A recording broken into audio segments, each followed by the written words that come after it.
اللهم صل وسلم وبارك عليه اللهم صل وسلم وبارك عليه الحمد لله وكفى وسلام على عباده الذين اصطفى أما بعد فأعوذ بالله من الشيطان الرجيم بسم الله الرحمن الرحيم وعاشروهن بالمعروف وفي آية أخرى ومن آياته أن خلق لكم من أنفسكم أزواجا لتسكنوا إليها إلى آخر الآية. وقال النبي صلى الله عليه وسلم إن النساء خلقنا من ضلع آدم فإن ذهبت استقمتها كسرتها فاستوصوا بهن أو كما قال عليه الصلاة والسلام. बुजुर्गान मुहतरम, अल्लाह रब्बुल आलमीन कुरान करीमे इस्लामी शरियाते যত আদেশ নিষেধ দিয়েছে, আমি আগেও বলেছিলাম এই উভয়টা কিন্তু ইবাদত। আদেশটা মানলেন ইবাদত, নিষেধটা মানলেন ইবাদত। কেউ ঘুষ নিল না, সেটা ইবাদত। কুদৃষ্টি করলো না, ইবাদত। গীবাত করলো না, ইবাদত। তো যেগুলো বর্জনীয় এগুলো যে ইবাদত, এটা অনেকে জানে না। বহু হাদিস দ্বারা প্রমাণিত। তিরমিজি শরীফের হাদিস আছে, ইত্তাকিল মাহারিম তাকুন আবাদান নাস। বান্দা তুমি হারাম ছেড়ে দাও, হারাম ছেড়ে দাও, তুমি সবচেয়ে বড় ইবাদত করনেওয়ালা। গুনাহ ছেড়ে দেওয়া যদি ইবাদত না হয়, তাহলে নবীজি এই লোকটাকে সবচেয়ে বড় ইবাদত করনেওয়ালা করতেছে কেন? তো তাহাজ্জুদ পড়ে নাই, আওয়ামিন পড়ে নাই, হারাম ছেড়ে দিছে। তার এলেমে, তার জানা মতে হারাম করে না, যত লাভ হোক হারামে নেই। এই জন্য বলা হয়েছে হারামে আরাম নেই, পেরেশানি আছে, পেরেশানি আছে। হারাম পয়সা নেবেন, আপনার এক অপারেশনে ওই সব পয়সা চলে যাবে, ওর সাথে আরো কিছু পকেটে যাবে। তাহলে কি হলো? পয়সা তো গেলই, আপনার শরীরটাও গেল। একটা বড় অপারেশন হইলে তার আর থাকে কি? আজকাল কুরবানির গরুর মতো বুক ফাড়ে, কুরবানির গরুর মতো বুক ফাড়ে। এগুলো দ্বারা মেডিসিন বিশেষজ্ঞ তাদের ব্যর্থতা।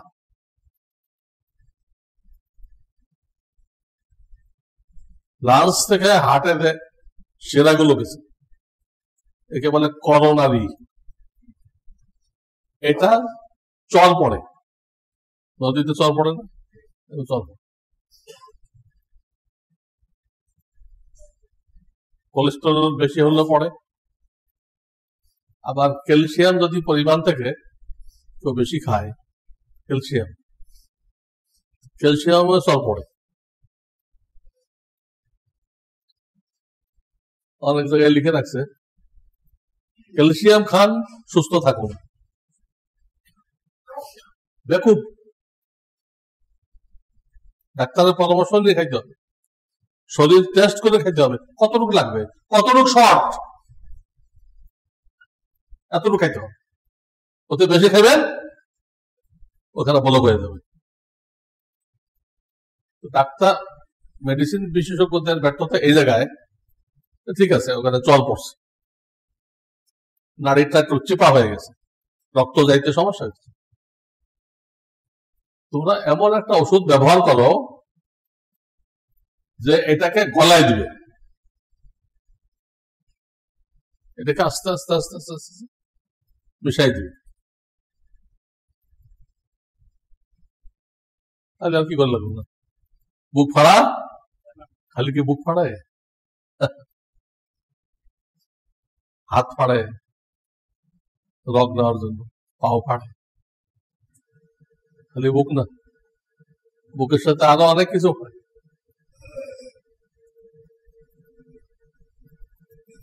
আল্লাহ রহম করুক।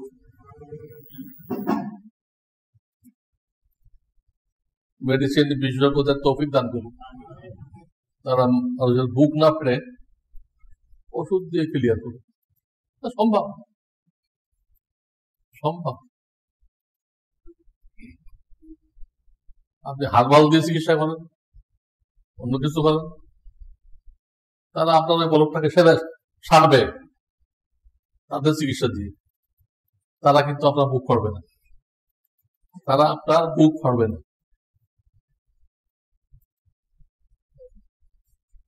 এটা গলত চিকিৎসা, ভুল চিকিৎসা, এর দ্বারা মানুষ বিপদে পড়তেছে। যাই হোক, আমার আজকের আলোচনার বিষয় হলো অনেক জুমা থেকে, পিছনের অনেক জুমা থেকে আমি আল্লাহর মেহরবানি হক, অধিকার এর বয়ান করে আসছি। আপনাদের আশা করি মনে আছে সাধারণ মুসলমান ভাইদের হক বলছি না আমি। বাপ মা বেঁচে থাকলে হক কি, মারা গেলে কি হক, সন্তানের কি হক, বলা হয়েছে না। এই হকগুলো আল্লাহ তাআলা খুলে খুলে বয়ান করছে। কোরআনে নামাজ রোজা খুলে খুলে বলা হয়নি, শুধু একটা আদেশ দিয়েছে, ওয়াকিমুস সালাহ, নামাজ কায়েম করো। আর বাবা কয় ওয়াক্ত করবো, কোন ওয়াক্তে কত রাকাত, কোনো ব্যাখ্যা নেই করার জন্য, সব ব্যাখ্যা হাদিস শরীফ। হাদিস হলো কোরআনের ব্যাখ্যা। এত বড় বড় ইবাদত, এইগুলোকে আল্লাহ খোলেন নাই, একটা মৌলিক অর্ডার দিয়ে ছেড়ে দিয়েছেন।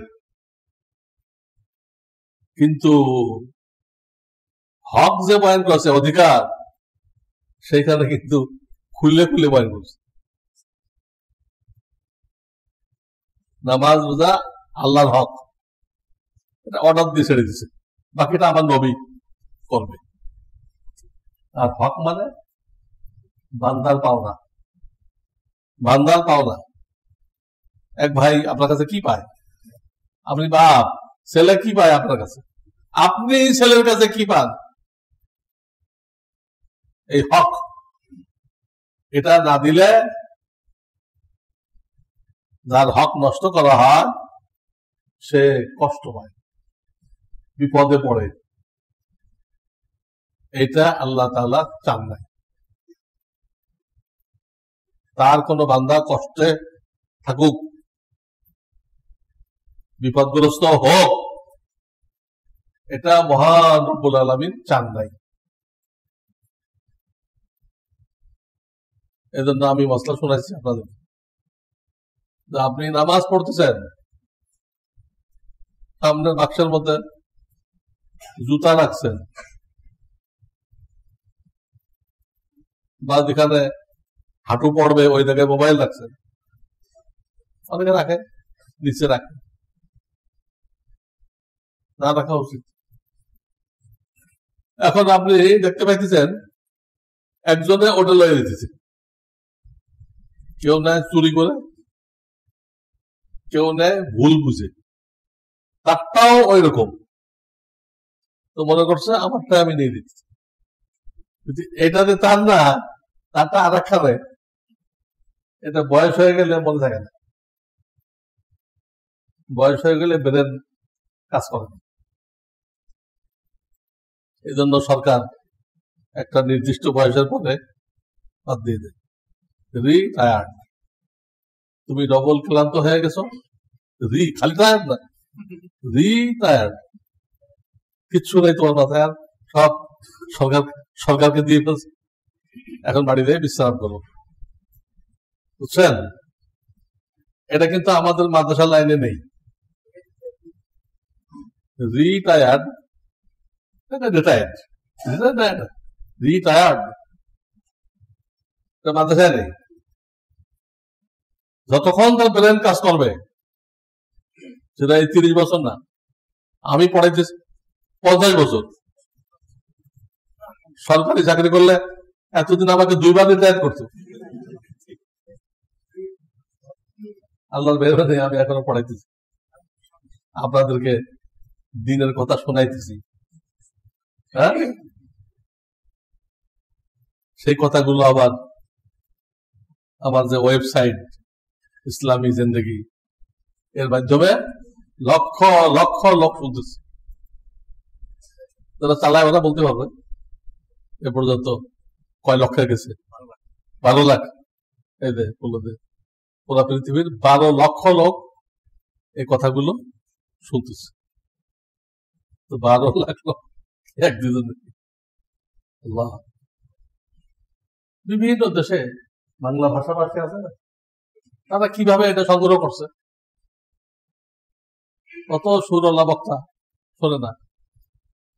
আমার তো সুর সার কিছুই নেই, রং ঢং কিছুই নেই। হ্যাঁ, চাকচিক্যের কি উষা টুপি বলে বেদাতিরা, ওই টুপিও নেই, নর্মাল একটা টুপি। বয়ানও কি ক্লাস, সবক পড়ানোর সময় যেরকম পড়ায়, বয়ানও একটা ক্লাস। আলহামদুলিল্লাহ, যারা শোনে তারা একটা কোনো একটা বিষয় বুঝতে পারে, এই ব্যাপারে শরীয়তের নির্দেশ কি এটা বুঝতে পারে। এখানে কোনো ইউসুফ জুলাইখার কিস্সা নেই, রানী বিলকিসের কিস্সা নেই, কিছু জরুরি কথা। তো এখন আমার বয়ান চলতেছিল, এখন তো রবিউল আউয়াল চলতেছে, প্রিয় নবীজির সিরাত বয়ান করতে হবে। তো তার সিরাত থেকেই বলি আমি, এই হক বলি। এই হক মানে কি? এগুলো নবীজি বলে গেছেন, করে গেছেন, সেটা তো হক সাব্যস্ত হয়েছে। নবীজির আমলের বাইরে, নবীজির আমলের বাইরে এগুলো তিনি বলে গেছেন, নিজে বাস্তবায়ন করে দেখাই দিয়ে গেছেন। এটাই সিরাত, এটাই সিরাত মাহফিল। প্রত্যেক জমায় আমি যে বয়ান করি তো সিরাত,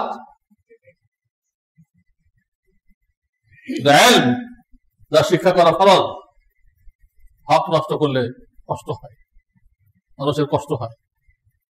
কষ্ট পাইতে পাইতে একসময় বিদ্রোহ করে, ছেলে বাপকে মানে না, ভাই ভাইকে মানে না, তখন মারামারি লাগে, খুন খারাপি হয়, কেস কাছারি হয়।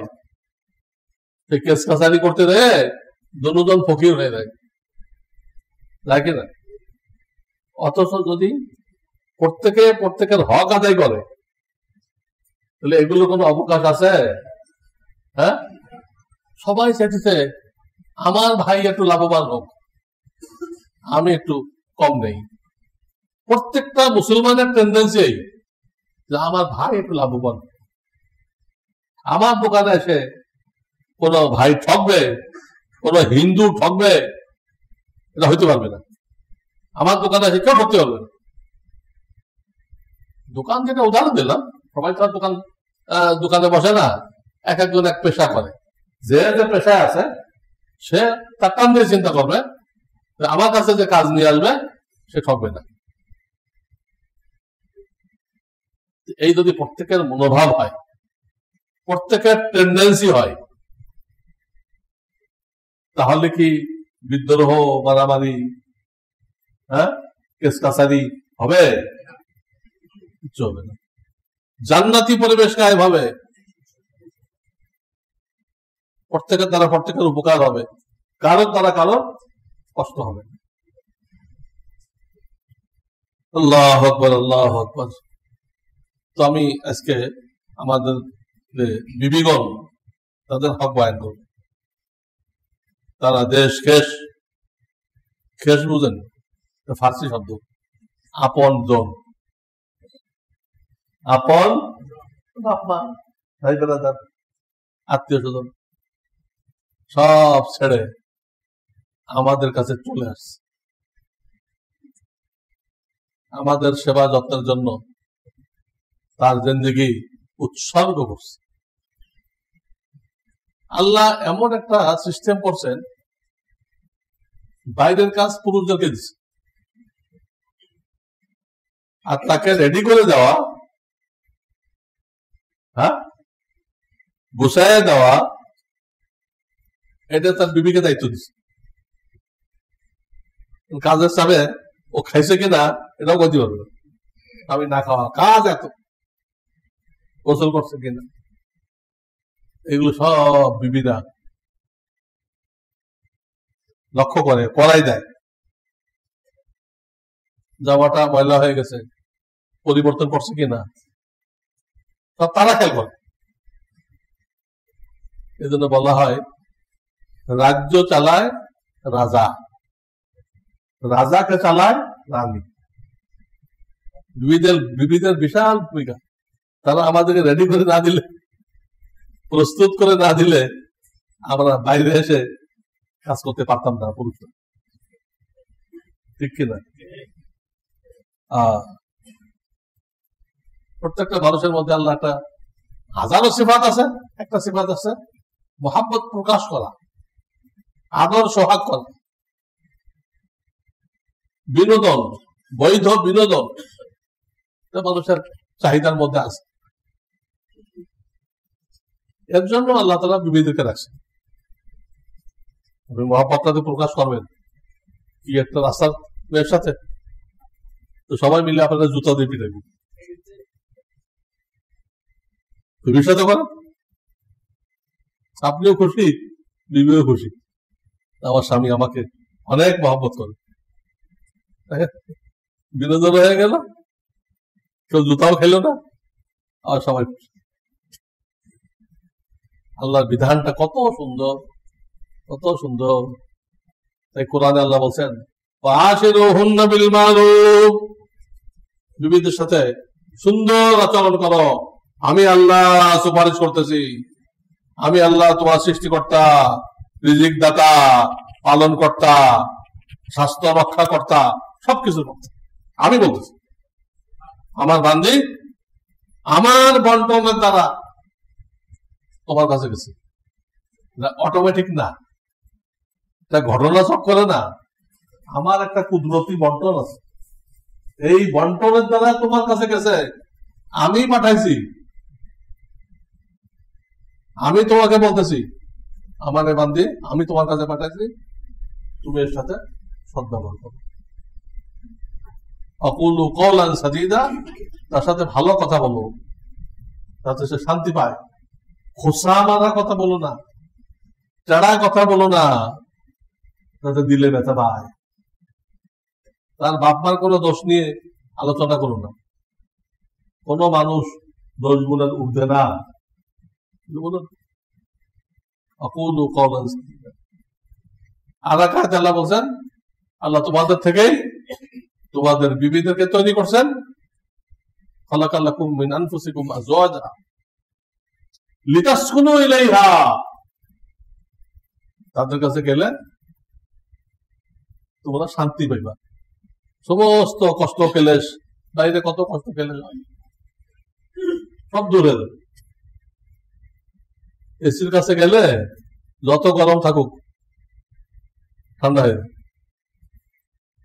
আল্লাহ বিবিকেও একটা এসি বানাইছে, বিবিও কি এসি, এসি, এই এসির কাছে যাবেন সব কষ্ট কেলেছে, আল্লাহ করতেছে লিতাসকুনু ইলাইহা, তাসকুনু মানে কি? শান্তি পাওয়া। তাদের কাছে গেলে, তাদের সোহবতে গেলে, হ্যাঁ, তাদের নিকটে গেলে তুমি শান্তি পাইবা। এই জন্য আজকে জমা হবে না, আজকে তো স্ত্রীর হক বয়ান করো। স্ত্রীরা আমাদের কাছে কি পায়, সামনে যখন বয়ান করবো আমরা তাদের কাছে কি পাই? স্বামীর হক সেখানে আসবে। আর মেইন হক হলো স্বামীর শয্যা সঙ্গী হওয়া। স্বামীর, আপনি এক ঘরে আর এক ঘরে, আপনি এক কাটে আর এক কাটে, কি তরিকা? কি তরিকা? গলত তরিকা। হাদিস আছে স্বামী স্ত্রী দুইবার গেছে দুইজন উজু করতে বা গোসল করতে, বোঝানোর জন্য বলতেছে না হাদিস, এটা নবীজি ভালো বলেন নেই, সমালোচনা করছেন। তোমাদের মধ্যে মহাব্বত নেই, একসাথে গেলে না কেন? নবীজিও তো গোসল করতেন এক পাত্রে, একদিক দিয়ে নবীজি পানি নিচ্ছেন, আর দিক দিয়ে মা আয়েশা পানি নিচ্ছেন। খেয়াল করেন, তখন কোন মগ ছিল না, মগের মূল্য তো এখন হয়েছে, তখন কোন মগের মূল্য ছিল না। হাত দিয়ে পানি দিত, হাত দিয়ে। এখন মানুষ এমন বেকুব হয়েছে এলেম না থাকার কারণে, এরা মনে করে হাত দিয়ে পানি নিলে তো পুরো পানি ব্যবহার হয়ে গেল, এই পানি দিয়ে তো উঁচু করা যায় হবে না। এই হুজুর কি করতেছে? যেটা যে তরিকায় নবীজি ফরজ রোজা করছে, পাত্রে হাত দিয়ে পানি নিয়ে, সেটাকে এখন মুসলমানরা মনে করতেছে গলত তরিকা। আর তারা যেটা করতেছে কলের মধ্যে উজু, তা হারাম তরিকা। কেন হারাম তরিকা? উজু করতে দেয় এক বালতি পানি লাগতে দেয়, মুখ ধুইতে আছে, পাও ধুইতে আছে, আবার দিতে পানি পড়ে দিতেছে। এক বালতি উজু হইতো, এক বালতি নষ্ট করতেছে। সঠিক তরিকাকে বলতেছে ভুল, আর সে করতেছে হারাম উজু। নামাজ হয়ে যাবে, কিন্তু ওই হারামের জন্য তো দায়ী থাকবে, সেও দায়ী থাকবে, কমিটিও দায়ী থাকবে, ইমাম সাহেবও দায়ী, খতিব সাহেবও দায়ী, সবাই দায়ী। তারা বলে নাই কেন? তো কল বারবার ছাড়বেন। অথবা হ্যাঁ, মদিনা এয়ারপোর্টে দেখছি, মক্কা এয়ারপোর্টে দেখছি, ওই হাত দিলে পানি আসে, হাত সরাইলে আর আসে না। অপচয় হওয়ার কোন রাস্তাই নেই। তো ওটা হয়তো একটু ব্যয়বহুল হইতে পারে। আর একটা কল দেখছি আমি, ওটা হলো উঁচা করতে হয়, এক হাতে উঁচু করবেন, আর এক হাতে পানি দিবেন, যে হাত ছেড়ে দিবেন ওটা পড়ে যাবে, পানি বন্ধ হয়ে যাবে। এটা অপচয় কোনো ব্যবস্থা নেই, এই ব্যবস্থা করতে হবে। অথবা ওইখানে অনেকগুলো বদনা রাখতে হবে, তো কলের থেকে বদনা নিয়ে উজু করেন। জায়গা থাকলে সবচেয়ে ভালো হলো হাউস। ভালো কি? এইখানে কোনো অপচয় হয় না। এই অপচয়টা হয় কলে, তাই মসজিদের কল হোক, আপনার ঘরের কল হোক, ঘরে অপচয় হয় না। এটা যেরকম হারাম, আপনার ঘরেরটাও হারাম। সবাইকে বুঝাই বলেন। তো মহিলাদের সম্পর্কে, স্ত্রীদের সম্পর্কে আমি 3 জায়গা থেকে 3টা আয়াত পড়লাম। সদ্ব্যবহার করো, তাদের সাথে ভালোভাবে কথা বলো, এবং তাদের কাছে গেলে তোমরা শান্তি পাবে, তোমাদের স্বাস্থ্য ভালো হবে। পরিণত বয়সে বিবাহ করলে স্বাস্থ্য ভালো হয়, আর বিবাহ না করলে স্বাস্থ্য খারাপ হয়ে যায়, মাথা ব্যথা, এই ব্যথা, সেই ব্যথা, নানান রোগ দেখা যায়। তখন ডাক্তারের কাছে যায়, ডাক্তার বললো আপনার কোনো মেডিসিনে কাজ হবে না, আপনার মেডিসিন হলো আপনাকে বিবাহ করতে হবে। বিবাহ করে স্ত্রীর সোহবতে যান, ঠিক বুঝছেন? হাজার রোগের চিকিৎসা স্ত্রী। আল্লাহ আল্লাহ। তো আল্লাহ তাআলা তাদের কিছু অধিকার রাখছেন আমাদের দায়িত্বে, আমাদের আছে, আমরাও পাই, পরে বলবো ইনশাআল্লাহ, সবটা তো একসাথে হবে না, এত টাইম নেই। আজকে স্ত্রী কি পায় এটা বলতেছে। তাদেরকে দ্বীনের ইলম শিক্ষা দিতে হবে। আপনি নিজে জানলে ভালো, না হাক্কানি আলেমের কিতাব পড়ে শোনা, হাক্কানি আলেমের বয়ান শোনা। কিভাবে শেখাবেন এটা শরীয়ত বলে যায়নি। যে কোনো বৈধ উপায় তাদেরকে দিন শিখান, ব্যবস্থা করেন। আপনিও বসেন, এই টাইমটা আমরা কোন আলেমের বয়ান শুনবো, এলেম শিখবো। তো বাপ যদি বসে, আপনি বসলে আপনার বিবিও বসবে, ছেলে মেয়েরাও বসবে। নবীজি ইহাতে তাকিদ করছে, তোমার বাসায় যে কাজের লোক আছে তাকেও ইলমে দ্বীন শিক্ষা দেওয়া তোমার উপরে ফরজ। কাজের বউ আপনার কিছুই লাগে না, পয়সা দিয়ে রাখছেন, বেতন দিয়ে রাখছেন, কিন্তু ওকে ইলম শিক্ষা দেওয়া আপনার উপরে ফরজ। দোকানের কর্মচারী বেতন দিয়ে রাখছেন, ওকে ইলম শিক্ষা দেওয়া জরুরি। আপনার মিল ফ্যাক্টরি, সেখানে শ্রমিক হিসেবে রাখছেন, বেতন দিলে হবে না, শুধু ওকে দিন শিক্ষা দেওয়া আপনি মালিক, আপনার উপরে ফরজ। হুজুর আপনি কইবেন, হুজুর আমার এখানে 20,000 লোক চাকরি করে, আমি 20,000 লোকের কেমনে শিখে? আরে ম্যানেজারকে বলেন একটা সিস্টেম বের করো, যে এই মাসে এই কয়জন 3 দিন তবলিগে লাগাবে, আর এক মাসে এই 3 দিন লাগাবে, এই কজন। সে তরতিব বানাবে, সিরিয়াল বানাবে, এইভাবে ঘুরে ঘুরে সবাই দিনের রাস্তায় যাওয়ার সুযোগ পাবে, আলেমদের মজলিসে যাওয়ার সুযোগ পাবে। 20,000 কর্মচারী হয়েছে, কি হয়েছে? এটা দিন শেখানো যাবে না? জরুরি। 2 নম্বর হক খরপোশ, তাদের খানার ব্যবস্থাও করবেন, তাদের পোশাকের ব্যবস্থাও করবেন। আপনি স্ট্যাটাসের লোক ওইভাবে। কিন্তু কাফেরদের তরিকা কি? একসাথে স্বামী স্ত্রী হোটেলে ঢুকতেছে, দাঁড়া মনে খাইতেছে, স্বামীর বিল স্বামী দিচ্ছে, স্ত্রীর বিল স্ত্রী দিচ্ছে। আপনারা কল্পনা করতে পারবেন? আমাদের দেশে কোনো স্বামী স্ত্রীকে বলে তোমারটা তুমি দাও, তখনই সালাম দিই, আচ্ছা আপনি থাকেন, আমি বাপের বাড়ি যাচ্ছি, শেষ। এটা 1 মিনিটের জন্য মানবেন। আমি তোমার জন্য জীবন উৎসর্গ করছি, আমার খানার বিল আমি দিব, তুমি স্বামী হইবে কেন? আমার জীবনের দায় দায়িত্ব তো তুমি নিছো, বিয়ে করছো মানে জীবনের দায় দায়িত্ব তুমি নিছো। এবং তাকে পৃথক রুম দিতে হবে, ঘর দিতে হবে, পৃথক। পৃথক মানে কি? যেখানে স্বামীর কেউ থাকে না, স্বামীর কেউ পুরুষ কোনো কাজে যাইতে পারে, সেটা ভিন্ন জিনিস, থাকে না, যাতে সে স্বামীর সাথে অন্তরঙ্গ ভাবে সময় কাটাইতে। স্বামীকে তো পাওয়া যায় কতটুকু, বাইরের কাজ নেই ব্যস্ত, হালাল রিজিক নিয়েই ব্যস্ত, যতটুকু পাওয়া যায় সে তার মনের যে একটা চাহিদা সে পূরণ করতে পারবে। মানে 8 লোক যদি থাকে, আপনার বোন থাকে, অমুক থাকে, সমুক, তাহলে হবে? পারবে? এটা কোরআনের আদেশ। আসকিনু হুন্না 28 পারা, মিন হাইসু সাকানতুম, পৃথক রুম হোক, কোন ঘর হোক, দিতে হবে।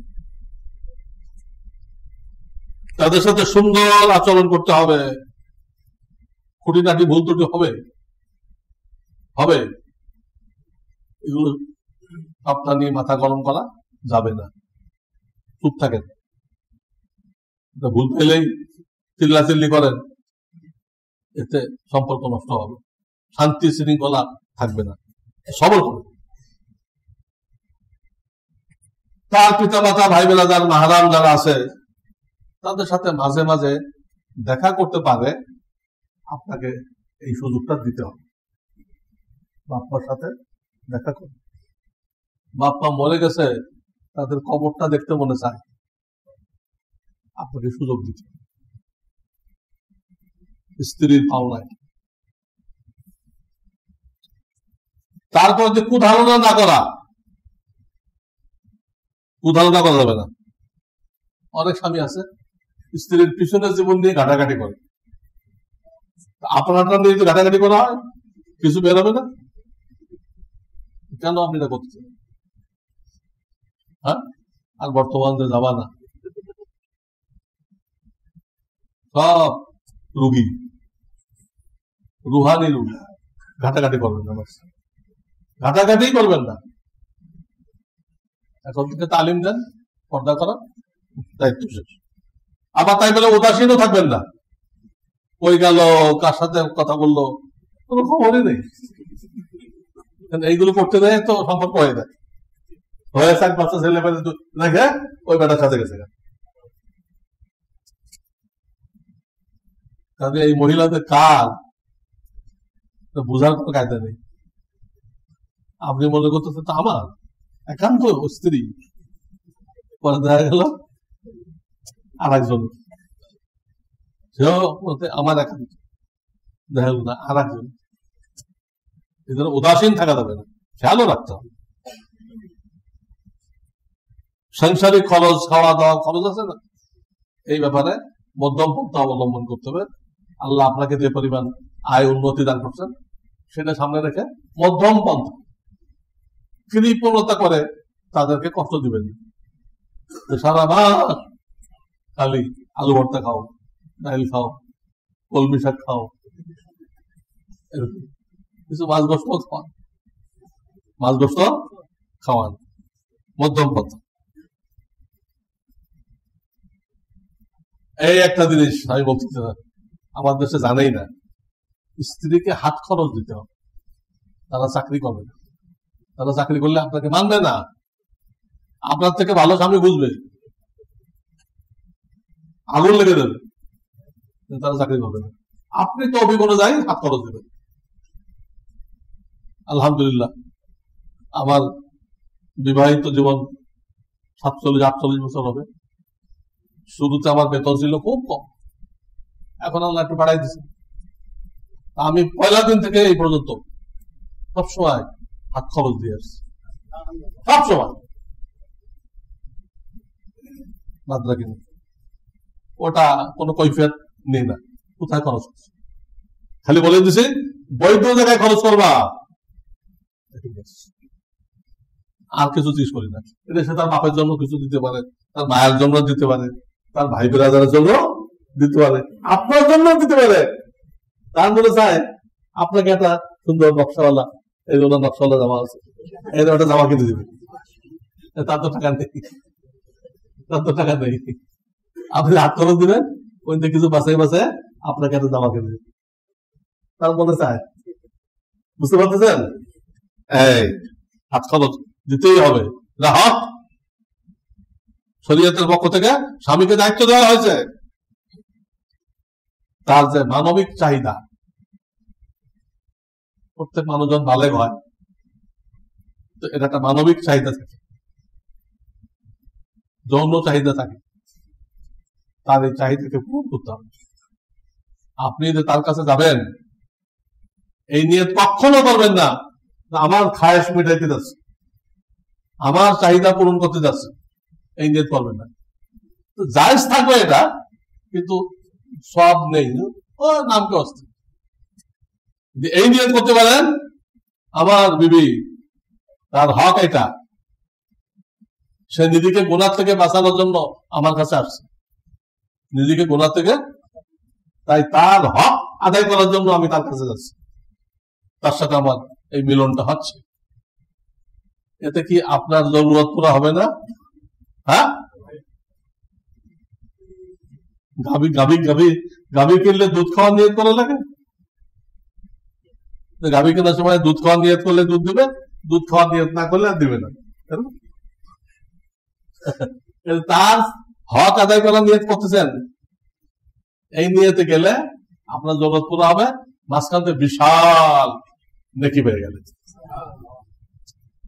এক বুজুর্গ জীবনে একবার ভুল করছিল, সে নিজের ঘাস পূরণ করার নিয়ত করছে, সবসময় বিবির খেয়াল করে, একবার ভুল করছে, তাকে অনেক উপরে চলে গেছিল, আল্লাহ নিচে নামাই দিচ্ছে।